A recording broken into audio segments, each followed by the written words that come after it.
All right. Well, hello. This is just an impromptu live stream. See if anybody joins. Um, I am you know, kind of just waking up, I guess. But you know, I didn't give anybody any heads up on this. I just decided just to come live, so don't expect anybody to join right away. But we'll see what happens here. We'll see what happens. Anyways, we got one person, so if you come up, you know, let me know who you are. Hey, Beetle Eddie, how are you? It's just you right now. uh, I needed a. It's been a while since I've done a live stream, been about 6 weeks or so. So I'm trying to get back into the routine of doing one a week, either Wednesday or Thursdays. Hey, Jacob, how are you? Thanks for popping in. So, I figure I'd just be live for about an hour, or hour and a half. I don't know yet. We'll see. We'll see how this goes. And if you guys got any topics or anything you want to talk about, just you know, let me know. We can have fun. Um, but other than that, like I said, I've had a busy 6 weeks over the holiday season. Roughly, Thanksgiving to New Year's are generally very, very busy. Hello there, Ali. Good to see ya. You got Jacob, you got Beetle Eddie. So, but yeah, but the happy holiday season has been pretty crazy. And James, hello, Happy New Year. Happy New Year to all of you. And I'm just been catching up on some rest the last week, and now I'm ready to get back into some live streaming. Like I said, probably Wednesdays and Thursdays, depending on what day works best. So, anyways, how are all you guys doing? Hope you guys had a happy New Year, and you know all that good stuff. Hopefully, you guys have been watching our shows, and we just recorded a new show with Ken Womack last night, which will be dropping Saturday. Let's see here. Excuse me. Have you heard of the cover band the McCartney years? They will be touring. Yes, I have heard. Yes, I have heard them. Um, but no, I haven't seen their show.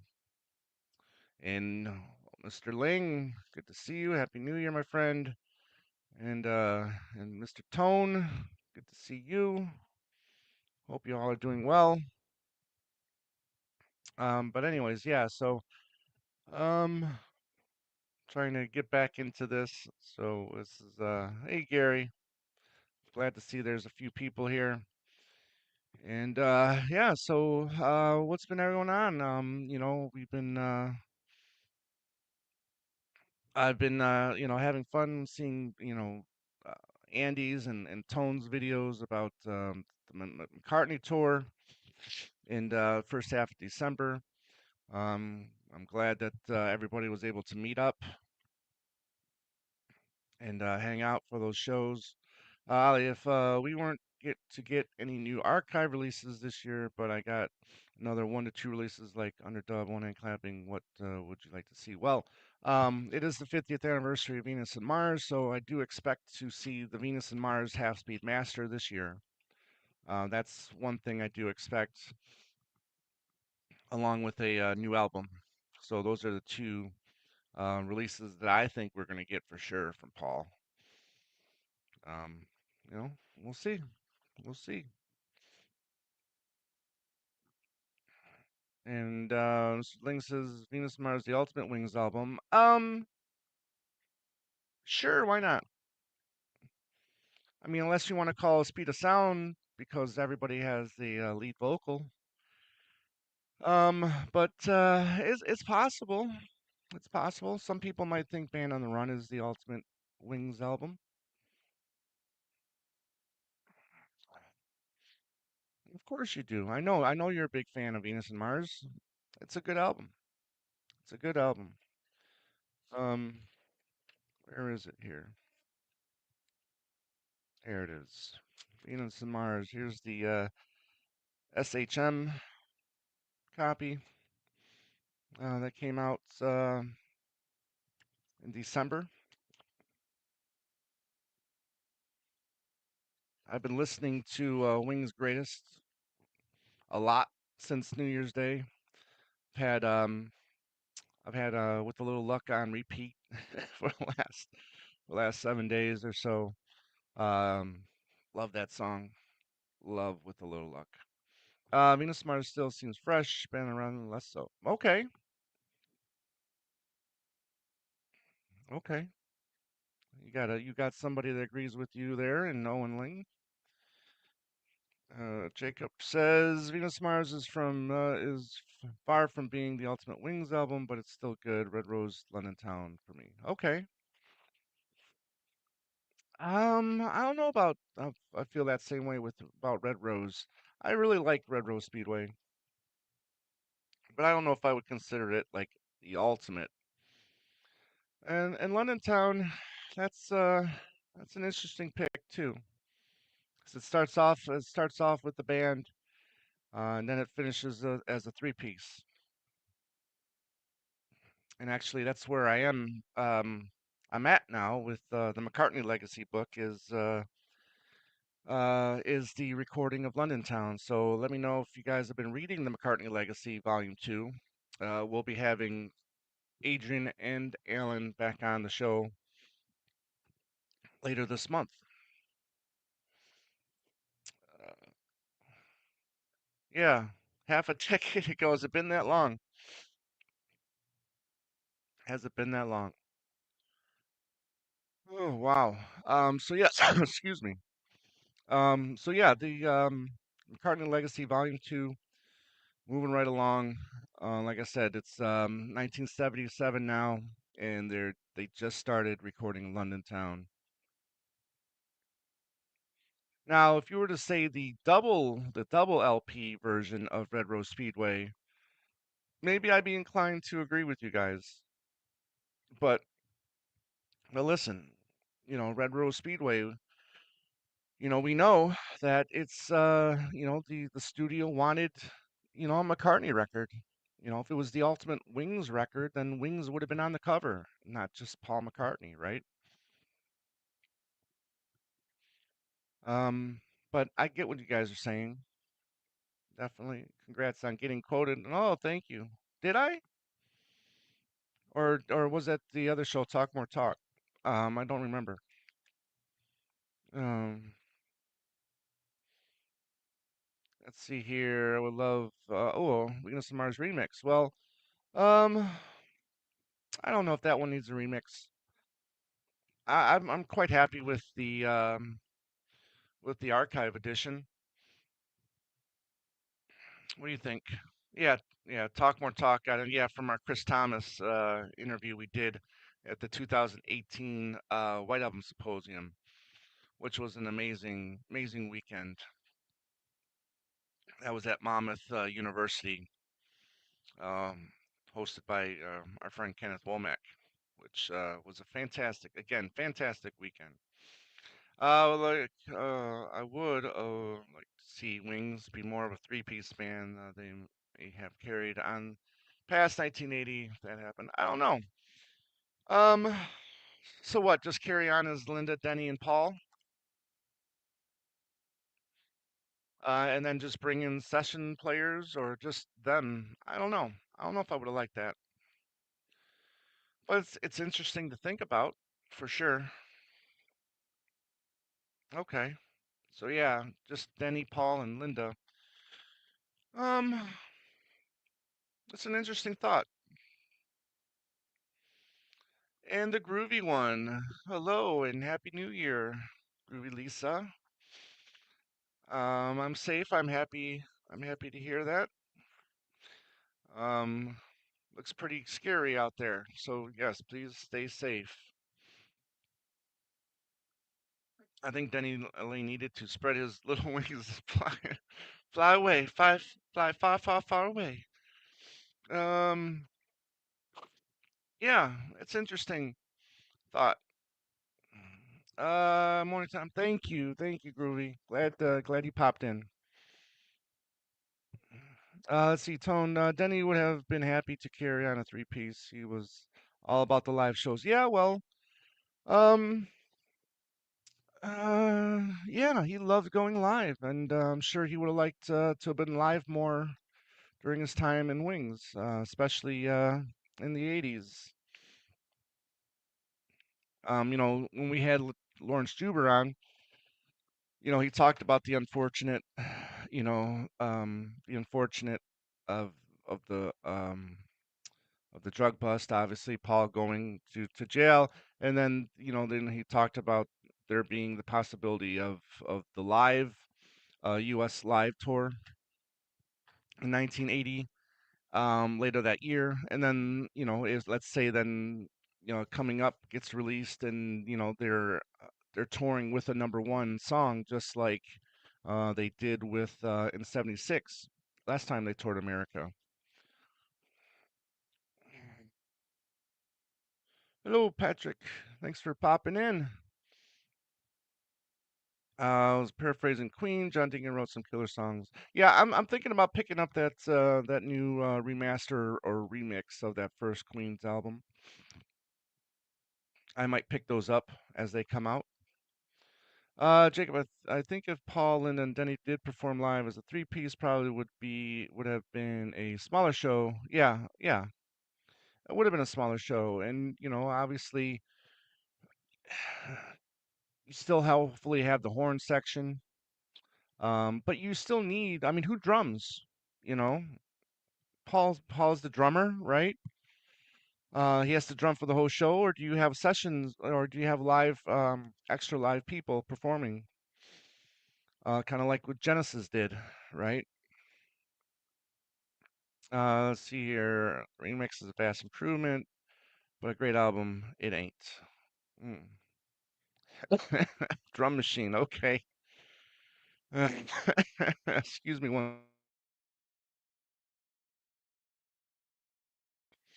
Hmm.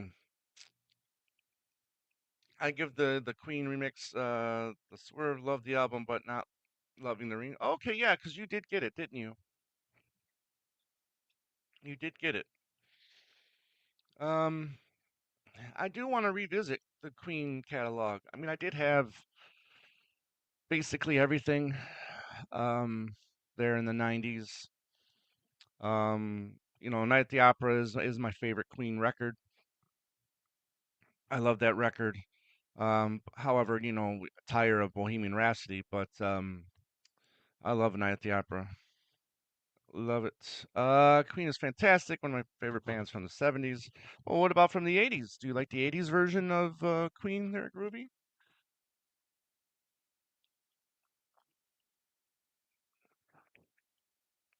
I think our friend Owen here prefers the '80s version, or was that Andy that liked the '80s version of Queen? I don't remember. Start with News of the World. Ooh. Well, I mean, I did own News of the World. Like I said, I had the there in the back in the '90s. Got rid of it. However, Night at the Opera continues to stay in my collection. Queen in the '80s is very erratic. Andy loves. Yeah, that's right. Andy did. Yeah. Let's see here. Queen was a much better live band in the '80s, but the albums weren't as strong. There you go. I like that. Okay. Let's see here. Beat Tone. I dipped out of Queen at the Jazz album. That one had, what were the two big albums on Jazz? Was that Fat Bottom Girls and Bicycle Race? Let's see here. Is it true Once Upon a Long Ago was supposed to be a collab? Yes, yes, yes. Oh, I mean yeah, I mean, I guess so. I mean, you can read about that in the Music is Ideas album. I mean, book album. I'm still waking up. Sorry, guys. You can read about that in the Luca Perazzi book, Music is Ideas, Volume One, where he just talks about the songs from the '70s and '80s. Let's see here. Let's see. Hold on. Hi, Tom. How you doing, Laura? I was reading an interview with Julian yesterday, and he says that I'm not part of the Beatles' inner circle. I never have been. That's always been so sad to me. It doesn't seem right. Well, no, I don't know. Does it? I mean, if that works for him, then why would you want to be part of the inner circle? It just seems crazy. A lot of decisions to make. Um, I don't know if I would want, I don't know. That's interesting. You think that way. Yeah. I'll have to think about that more. Yep, those two. Okay. Love Don't Stop Me Now. See, now I'm thinking about getting that record again. I adore Don't Stop Me Now. Adore it. Same with Genesis, sure, they did have a Wind and Withering and Foxtrot during the 80s, but they had a stellar stage set. Yeah. I adore Don't Stop Me Now. I think it's some of Freddie's best vocals. I like Queen's last record, Innuendo, strong live act in the '80s, and then had to the great records in the '70s. Yeah, yeah. Queen's a good band. Queen is a really good band. I mean, I did like A Day at the Races. Um, let's see here. I mean, I do enjoy the Flash soundtrack too from time to time. And the game is a little bit of a letdown for me in terms of deeper cuts, but I do want to go back and visit the game as well. What did I really give everything? Okay. I like jazz from their last great record. Okay, James, that's cool. And look at here, we got Boyan. Hey, look, Boyan, really, really happy for you and for the Liverpool crew, whatever Andy calls you guys. But that was so awesome. I was trying to sleep but couldn't. Glad to be able to catch a bit of your live. Yeah, thank you. Since the last spoke with when I was with Andy. Yeah. Listen, I was really happy. You guys got to have a great time. That's so awesome.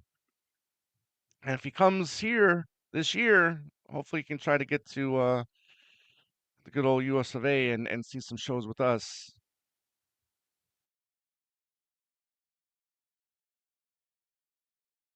Sorry. Let's see here. Yeah, I had Live Killers too. Um, yeah, I think that's the name of it too. Oh, Flash Gordon is a master. Queen. Yeah, I listen. I enjoy the movie. I enjoy the movie. I don't know. What do you guys out there think? Do you guys like the Flash Gordon movie? But yeah, been out seeing a lot of movies as well. So catching up on all the big films, the big think films that are going to be getting nominated and stuff like that. I love this time of year for films. Let's see here. That's what we're hoping for. Would be great for us. Yeah, that would be awesome. That would be awesome.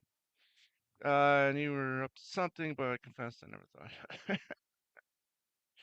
um, that's great. Let's see. Hold on here.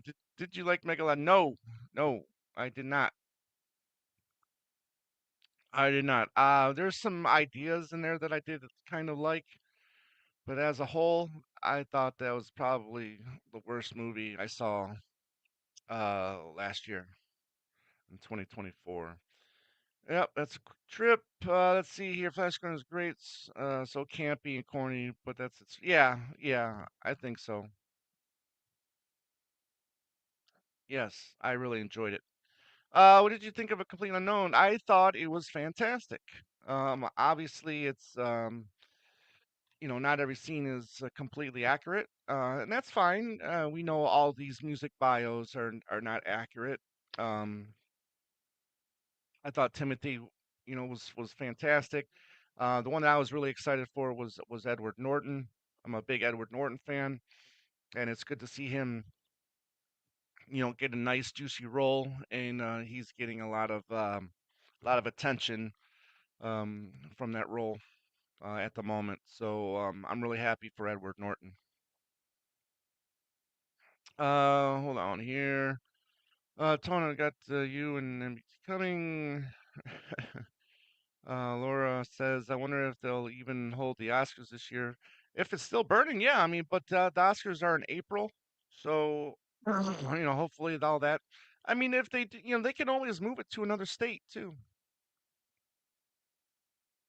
I'm seeing the Dylan film on the 7th. Excellent. I hope you enjoy it. Actually, what do I have something? Oh, I've got the Room Next Door. Um, I believe that's the name of the film with Tilda Swinton and Julianne Moore. Really looking forward to seeing that film. That's on the 17th.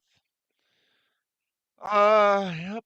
Let's see here. Perfectly cast for Dylan. Yeah, I think so. Yeah, Fanning was pretty good. How you doing, Tony? Um, let's see here. What did you make of Midas Man? You know what? I still have not seen it. I don't know if I'm going to see it. To be honest with you, I don't have any interest in seeing it. But um, yeah, I don't know. We'll see. We'll see. Saw Nosferatu last night. It was pretty good. I was a little underwhelmed with the Nosferatu. I did see it. That was the movie I saw Christmas Day. I saw a Complete Unknown Christmas Eve night, and then I saw Nosferatu Christmas Day. And I was a little underwhelmed. I don't know if I really liked the look of Count Orlok, and I found it really interesting where he sucked people's blood. It made sense to me after you think about it, but all in all, I mean, it was okay. It was very visually appealing. I'll give it that. Okay, not until 17th. I got you. All right, cool. Tony, happy New Year to you too. Thank you. I'm not a Dylan fan, but the new film looks good. It is good, James. Hopefully you'll like it. I'm a casual Dylan fan. Be honest with you, I do like Dylan. There's some songs I really really love of his. But as a whole, I mean, I don't wake up in the morning craving to listen to Dylan, you know. But if I see, I do have a bunch of his songs on my iPod. And yes, I still listen to an iPod, but I do like a lot of Dylan tracks. Is there or when a new biop of the Beatles coming out? No, well, Charlie, um, if you're talking about the four films, I don't think there's a set time. I know the leads have been cast, I think, but I'm not sure when that's going to come out. And if they do, I hope they're good. I mean, some of the actors that they cast as Paul and Ringo are really good actors, in my opinion. And I trust the director. I think I like the direction there's going because there's a movie called by Akira Kurosawa called Rashomon. And it's a movie where it's told in four different perspectives. And I kind of was hoping that that's the approach that he would take um, for those films because it's here you have four people that went through the same thing, but they have different perspectives of those events that happened, and I think that's going to be a very interesting way to do it. Let's see here, Monica, the actress that played, she was good, but you know what, Tony, to be honest with you, I think I was a little disappointed with the chemistry between the two. I thought it would have been better. Admire his writing, but not his delivery. Okay. His two albums from '65 are my favorite. Okay.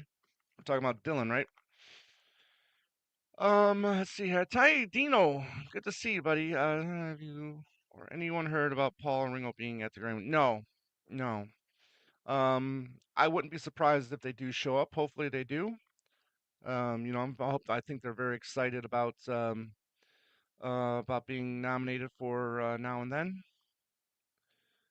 There we go. Hello, Dino, says Tony. What's the cap you're wearing? It's a Paul McCartney, 2014, um, from the tour. Okay, so that's that. Let's see here, Tony. I pre-ordered the new Off the Ground book. Yes, I did too, and we're in contact with JR to have him on the show, hopefully in February. Paul, how you doing, Paul?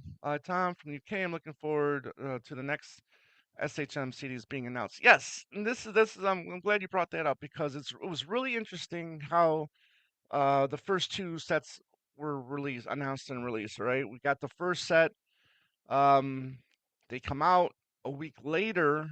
The second set comes out or gets announced. Right, um, and then now the second set has been out for almost a month, and we haven't gotten an announcement for the third wave, which should include, right, London Town and Back to the Egg. So, it's really interesting. Really interesting. Does he not like London Town and Back to the Egg? I wonder.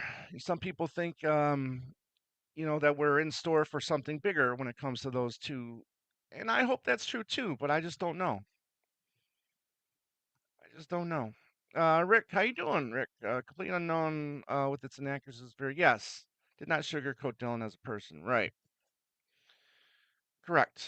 And that's the thing is, as I said, I mean, all of them have inaccuracies. It's just how the writing is and the performances.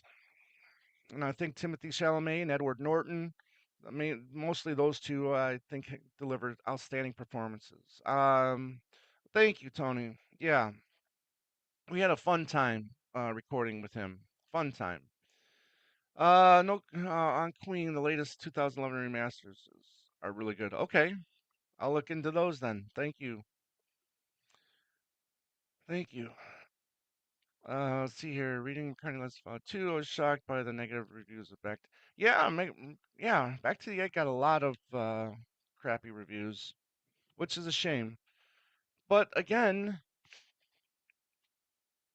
like the albums that he's released during the whole archive campaign, they've all been reevaluated favorably, right? I so think the whole narrative of that would change if he released those two out, London Town and Back to the Egg. Look, London Town was almost his fifth album in a row to go to number one and have a number one single, right? Red Rose Speedway was number one with My Love being number one. Band on the Run was number one with the single Band on the Run being number one. Then you had Venus Mars was number one. Listen to What the Man Said was number one. And then Speed of Sound was number one with Silly Love Songs being number one. He almost in London Town went to number two here in the States. And I'm talking about in the States. Because obviously we know as in the '70s he was more successful here in the States than he was in his homeland. Um, so yeah, he almost had five albums in a row with a number one album and a number one song on that album. That's pretty impressive. Uh, see, I expect the next HM batch will start McCartney 2. Well, that's yeah. It's so weird. I know, right? It's gonna be interesting. If it does go to McCartney 2, then there's got to be some reason, whatever reason, that London Town and Back to the Egg don't get released. Um,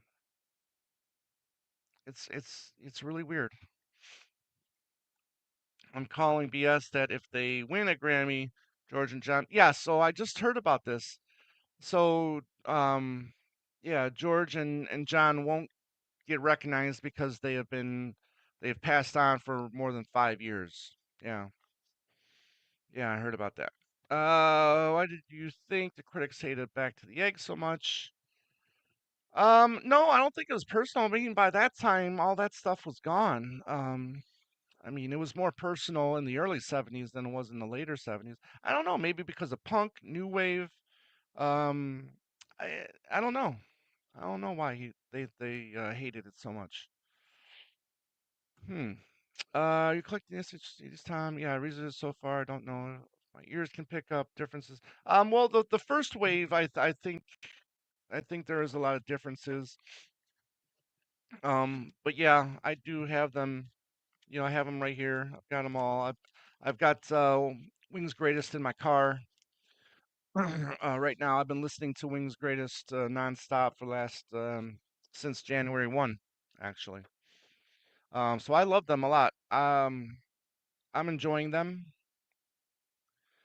Let's see. I remember the reviews for Back to the Egg at the time. It has a new lease of life with fans these days, but I still think it's punching above its pay grade. Okay. Yeah, I have noticed a bit of a resurgence for appreciation for Back to the Egg, and I think that's a great thing. I think that's a very good thing. I wish somebody had the balls to ask Paul that's on Back to the Egg, and they just say, "Hey, look, these are good albums. These are good albums." Yeah, yes. Back to the Egg and Ram were both fantastic. The critics had it against Paul at the time. Well, more in the earlier 70s than in the later 70s. How are you, secret agents? Let's see here. Where are we? Um, see, tone. I hear you listen to broadcasts on repeat enough, the album will finally click. um, hello, Day Tripper. Hello, and we got Mr. O'Rourke. How are you? Glad you're here. Notice you're on. Any new news? No, and no news. Um, no news except for I did hear that the It's a Wonderful Life stage production where Paul did write a bunch of music for. I heard that was scrapped. I haven't seen an official announcement of that, but I would like to know what happened and what's going to happen to that music that Paul wrote for that. Would love to hear some of it. Happy New Year to you, Mr. Orner. I see some similarities with drumming changes. Bass star Britain English and Farmer couldn't get the drum effect down. Well, Britain had a few issues. One, he broke his foot right before they went to Tennessee. So you know, read the book. Read McCartney Legacy Volume 2, and you'll get the whole scoop. Because Britain did have a diary, and he loaned it to Adrian and Alan to use for McCartney Legacy Volume 2. Yeah, Alan and Adrian did a great interview on the Fab Four Free for All. They sure did. They sure did. Back to the Egg. Yeah, sweet with that one. Absolutely, absolutely. I mean, look, all these albums got released in '93 during the McCartney collection campaign, right? So I mean, did he feel better about those songs then or does he feel better about those albums back then than he does now? But yeah, very interesting. I mean, we could speculate so many different things about those two albums and why they're not getting an archive release or they haven't been released on this HHSHM campaign or yet, anyways. Speed of Sound is the weakest Wings album for me. Back to the Egg and London Town are excellent. I think Speed of Sound is the weakest. A lot of people think Speed of Sound is the weakest. We did a show on that not too long ago about how that divides some of the fan base, and whether or not it's just because everybody has a lead vocal on that album. Maybe the songs aren't the strongest on that album. I'm not the biggest fan of Cook of the House. Um, I did not want that to be Linda's first vocal on an album. I think Seaside Woman or Oriental Nightfish should have been her first vocal on a record or on a Wings album. That's just me. I think Paul's critical standing here in the UK was still low until Tug of War. Yeah, yeah, until the 80s. Um, well, I think McCartney.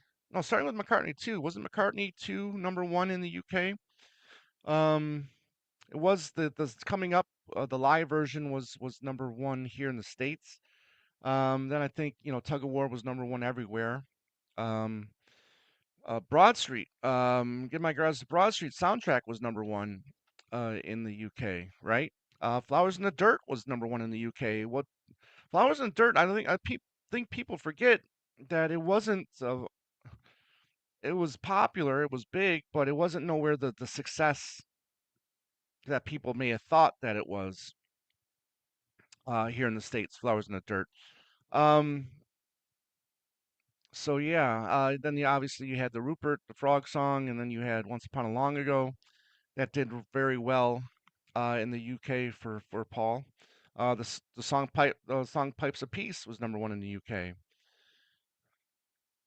and that was the closest he got to getting two number ones on an album, either here or in the UK. Pipes of Peace, the song was number one in the UK, and then Say Say was number two in the UK. So that was the closest he ever got to having two number ones. Um, Still a good album for being still a good album. I agree. I want to. Yeah, I saw that. I saw that. I'm usually at work. I'm usually at work when Andy's doing his live stream. Um, and I'll catch a couple minutes of it. But then later on, when I'm done with work, I'll come home and I'll watch it. And I saw that. So congratulations. The only holdup I can think of, back the egg maybe around. Yeah, I mean that's possible. It's possible. But not London Town. Okay, London Town doesn't have that issue. And I think maybe the reason why they're waiting is because they want to release the two together, kind of like they did with Red Rose Speedway and Wildlife. Have a bigger box set, like they did with the Big Barn set. But who knows? Who knows? Yes, yes, yes. Is there an aspect of McCartney, the man that you dislike? His love for reggae music. I am not a fan of reggae music. However, I do like some of his attempts. I mean, I like Moon, okay, but some of his other attempts at reggae, I am just not a big reggae fan at all. And I gotta be honest with you guys, I am not a fan of weed at all. I can't stand the smell of weed. And I've never been a big fan of inhaling, cigarettes or weed, anyways. But yeah, it's more or less his love of reggae that I'm not the biggest fan of. I know that might sound a little silly, but there it is. Let's see here. The lineup for the fest in March is starting to shape up. Haven't gone. Well, Ted. Andy and I will be there. Um, so it'll be great to meet you if you show up. That would be awesome. Let's see. The 1993 Back to Roots tells me there is no issue with rock. Yeah, yeah. There are no excuses. There you go. I love that tone. Good point. Good point. Let's see here.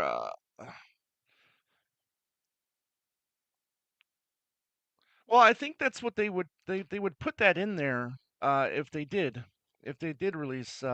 But I'm thinking now that it's just going to be these 50th anniversary Half Speed Masters. Maybe the concert for Campuchia gets re-released. And then I got one of the questions I'm gonna have for Adrian and Alan when we have them on again is if Paul owns Holidays, because obviously we know he owns the right to those Buddy Holly songs. I'm curious if he owns Holidays and if he would re-release Holidays as a 50th anniversary, kind of like he did with One Hand Clapping.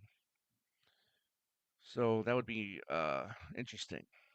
Let's see here. Dino for Paul. Backtape press to play were critical in commercial disasters without a big UK hit. Okay, so Wildlife was a critical and it didn't do good commercially either, right? But that got re-released. So I mean, you can look at it like that as well. But then there's the Pipes of Peace. The album Pipes of Peace was not a commercial hit here in the U.S. Okay, it had Say Say Say as a number one here, but it wasn't a commercial or critical hit here in the UK. So you had, excuse me, you had Wildlife and you had Pipes of Peace that were not critical or commercial hits, but yet they were part of the archive campaign. Do you like the song "The Man"? I um, I, yes and no, yes and no. Well, I'm sure the next album we do in this Divisive series might be Pipes of Peace. It's an album I like to talk about, even though it's not a favorite. I enjoy talking about um, Pipes of Peace. Water Spout, love it, absolutely love it. And we were talking about this with Womack last night when we were recording our latest episode. It's just yeah, Water Spout is all over bootlegs, okay, but how it hasn't gotten an official release yet is just criminal. It's insane to think that we don't have an official release for Water Spout. I got my Material World album in orange. I should look into that, Tony. I'm glad you reminded me of that because I have been wanting to go to Barnes and Nobles and look and see if there's any orange version. Here's the box set. I've been so busy that I haven't really even had time to go through this. I mean, when we did our review of this for Talk More Talk, I had to listen to everything on YouTube, because I didn't have this yet. So this was late coming, and hopefully I'm going to dig into it more, dig into that more soon. But I did get the Amazon Clear. Um, excuse me. And I do really like the purple um, LP that's on the George Harrison website. See here, I have wondered whether there was technical issues delaying Glentown. Yeah, remastered was quite muddy. However, the okay. Um, yeah. I mean, a couple tracks made it onto the Pure McCartney box set, right? I know. Don't let it bring you down was on there. Let's see, the song "Same Love" on one of those singles in the singles box set. No, "Same Love." How was that released um on the Ubu Jubu? I'm forgetting how "Same Love" was released. I think it was on one of the CD singles, if I remember correctly. Flowers and Dirt Off the Ground was Paul returning back to basics, but Flaming Pie was a big comeback. Should have been, yeah. None of those albums hit number one. I mean, I think Flaming Pie was in the top 10. Um, Off the Ground should have been a 10 times better album, in my opinion, than what it was. Plenty of Paul's great unreleased still. Yeah, I love, I love Yvonne the One, or Yvonne the One. I love that track. Love it. Now I know Eric Stewart did a version of that for a 10cc record, but I don't think it's anywhere near as good. And that's kind of like reggae-ish. if I remember correctly. And I don't think it's anywhere near as good as that demo that Paul had for Yvonne. Let's see here. The writing on Pipes of Peace LP is very weak. Yeah, I mean a lot of those songs too were leftovers from Tug of War that George Martin rejected in the first place. So, let's see here. Well, Scott, I'm sure there's going to be an announcement soon, so hold tight. Let's see here. When Pipes of Peace, the album was released from a UK music magazine, saying half the sales were because of Michael Jackson's. um, yeah, yeah. Okay, it was on the Flaming Pie singles. Okay, there you go. Thank you for the reminder, Scott. I do have it. One of those Flaming because Flaming Pie had the also had the Ubu Jubu stuff on there as well, right? I assume the Talk More Talk crew will be discussing Look Up album on Monday. I don't know. Let's see here. 10 is horrible. Yeah. Thank you, James. Let's see here. When you say Off the Ground should have been 10 times better album, do you mean the content on the album or in terms of sales? I mean, on the content on the album. I find that the tracks that were left off, stuff like Big Boys Bickering and Long Leather Coats, um, what am I style. There's a few songs that I think were better um, than the songs that were ended up on the finished product. And if you get that double CD that was only released in a couple countries, Japan and Germany, I think, you'll get the album proper, and then the CD2, you'll have all of those extra tracks that didn't make the album. Okay. Why do you think Paul shies away from remixing this stuff? Good question because what? Tug of War was the only album that he did remix, and here we go. The chord is mixed up on the headset, so so hopefully I don't trip or anything over this. But that's a good question. I don't know, Tone. I don't know because again, I mean, he only remixed the one album. Do these albums really need it? I don't know. Maybe, but I'm fine. I've been fine with just the remastering.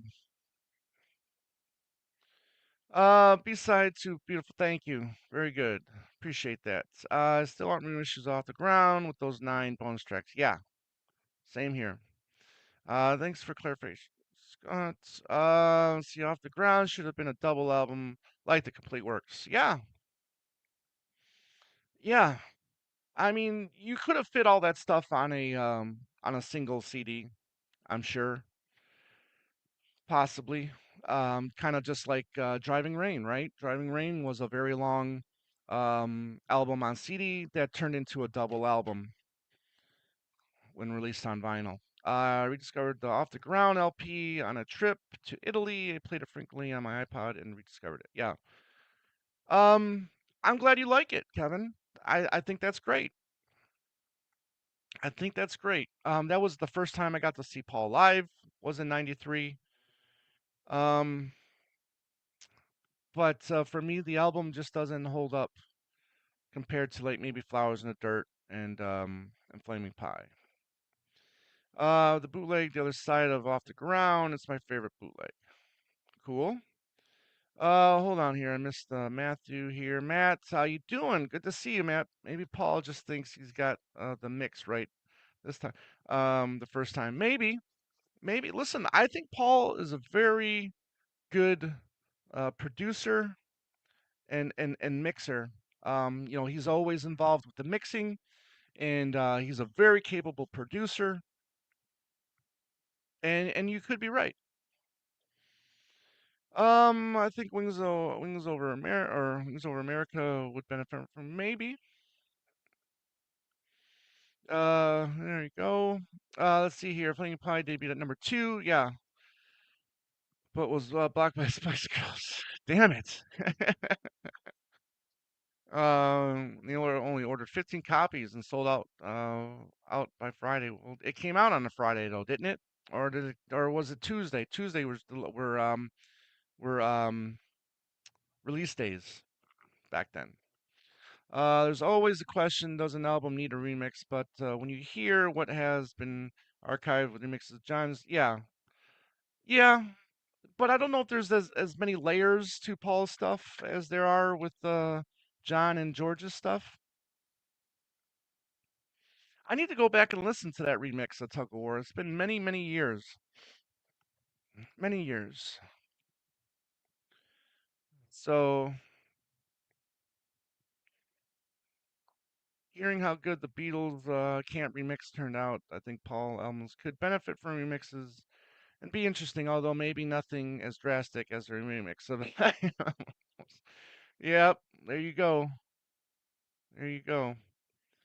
Uh, go. Hello. I saw Paul live right after the release of Chaos, my favorite album.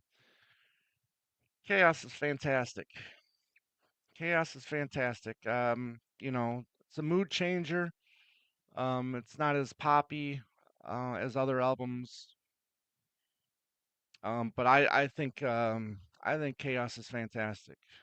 Chaos is fantastic. Let's see here.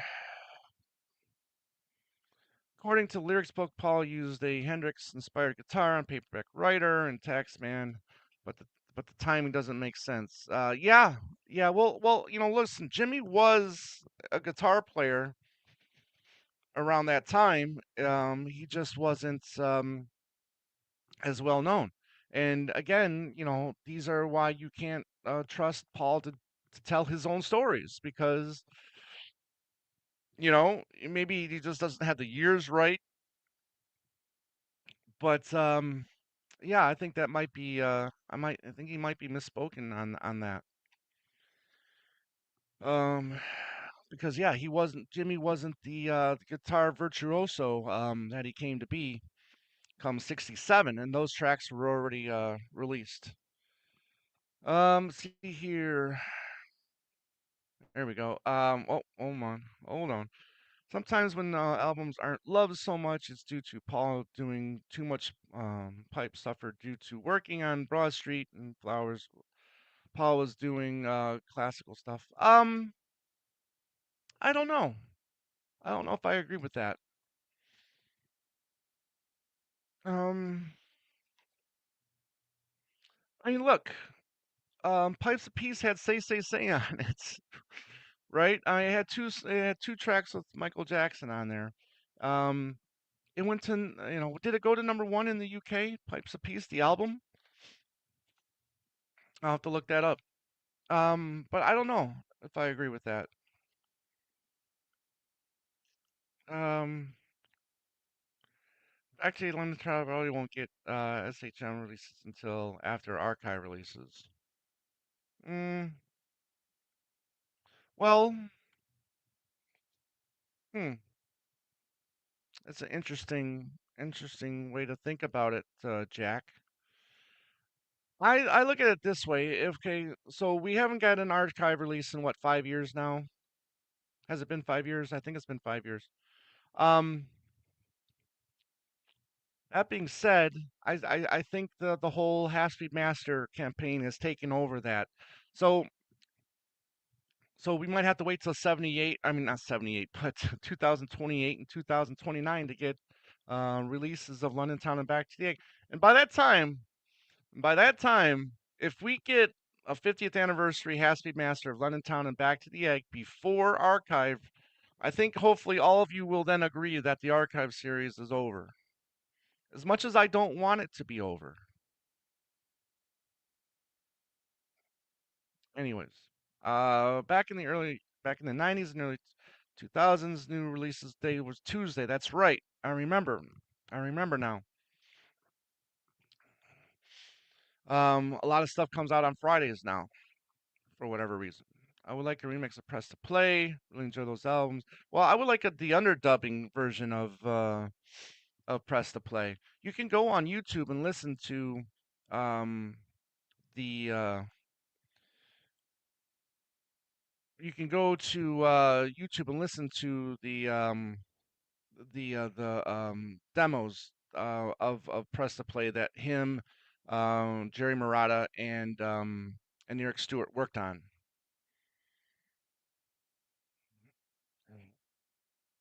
So so there's that. So yeah, I mean, so there you go. Pipes did much better in the UK than it did in the US, chart wise. Who knows about sales? Obviously, there's more people in the US than there are in the UK. So there's that. We're gonna keep going here for maybe another 10 minutes or so, and then we'll wind it down.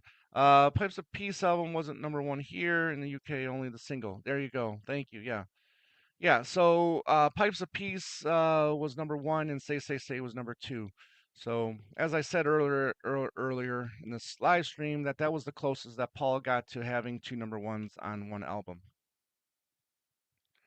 Let's see here. Boy, maybe a good question when speaking of remixes, but hard if you haven't heard it in a while. Do you prefer the original or a remix? Yeah, see, I haven't listened to those since they came out. And what was that? Was that in 17 or 18? 16, I think. Tug of War and Pipes of Peace came out. I remember I was waiting all day for to get Pipes of Peace and Tug of War, and it came exactly at like 8 o'clock at night. So um, uh, the suspense was killing me. I was like, I gotta have these. I can't wait. But they didn't come until like 8 o'clock at night. Yes, mine shipped. But I hope you're enjoying it, Scott. I'm looking forward to hearing the whole thing. Hopefully, we'll get a Venus Mars underdub this year. I don't know. Again, I got to go back and look at I gotta go back and look at in the McCartney Legacy book because there was some overdubbing done on that album. But yeah, maybe that would be cool. The only artist that was more a workaholic than Paul and Stevie is Prince, possibly.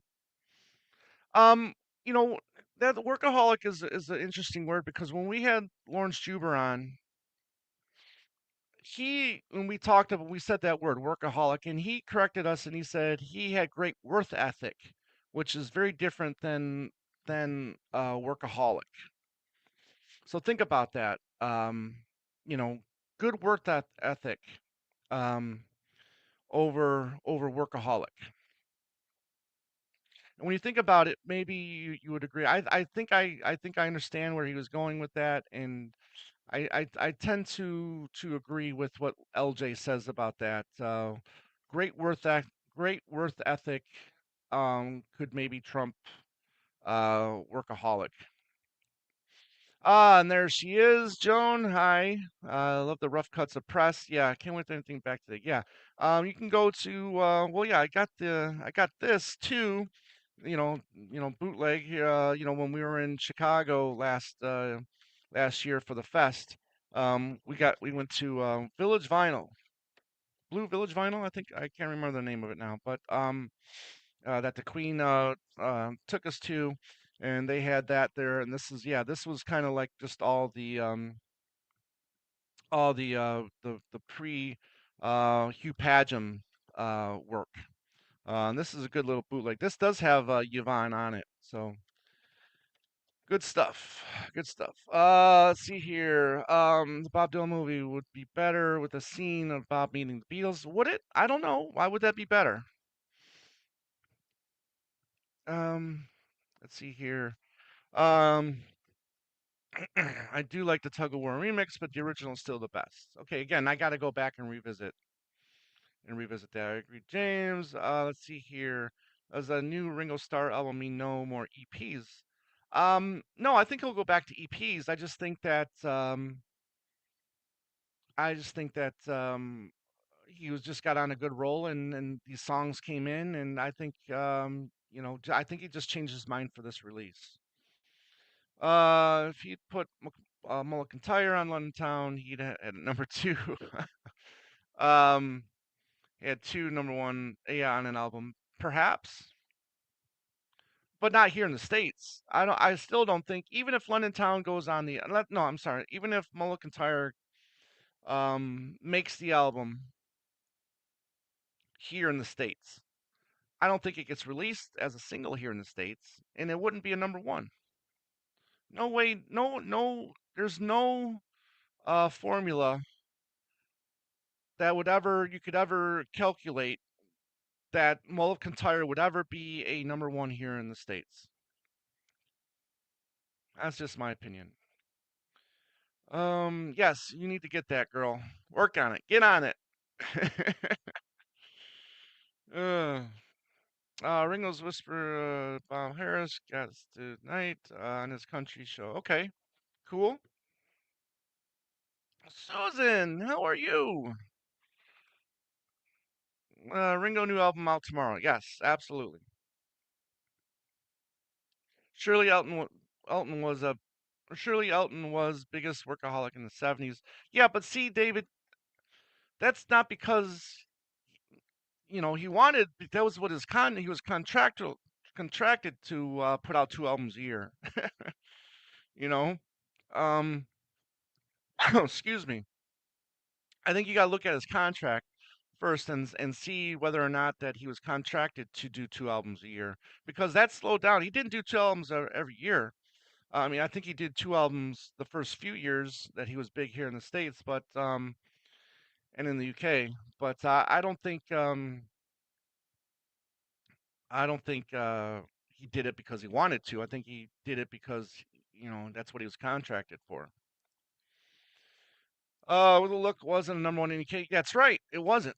That was just a US number one. So again, I don't think he would have had two number ones on that album if Mull was on the album. So that's interesting. So yeah, okay. So that might do it for this show. But I'm going to be, now that the holidays are over and my busy season at work is over, I'm going to hopefully be here, every Wednesday and or well, every Wednesday or Thursday. Just depends on what I'm doing. Those are generally my days off.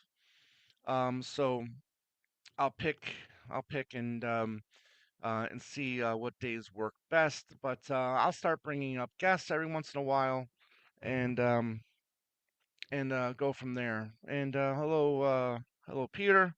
Thank you very much. So thank you again. Let's see, Tony was surprised to learn in McCartney Legacy Volume 2 that Paul was insecure about Venus and Mars. Well, he was insecure about a lot of the albums that came out in the first book as well. Uh, Thank you, James. Yes, good to catch up with you. Good to catch up with everybody. I'm so glad that this worked out to be a pretty good stream. A lot of people were here.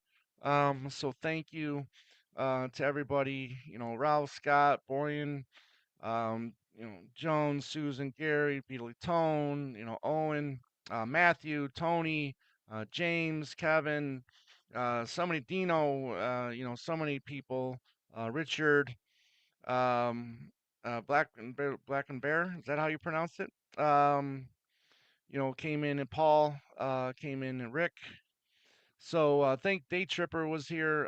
So thank you everybody for popping in and chatting with me. So I really appreciate it. And I will see you all really soon next week. And don't forget, this weekend we're gonna have again Ken Womack as our guest, talking wings with Womack. Andy will be live Sunday. Don't forget, you can over here or over here, right here, you can buy us a coffee. Get the QR code in your phone. That's appreciated. We started a um, Patreon thing where you can sign up and you can you know we got two different things where you can sign up and get some kind of benefit for for that. But you know, thanks Andy for getting that set up. But then we've got a few people that have signed up for the Patreon, so thank you very much for that. And we will be chatting really soon. So let's see here. Great live. Thanks. Thank you. Thank you. Thank you. Thank you, everybody. So we'll talk soon. All right, everybody. So take care.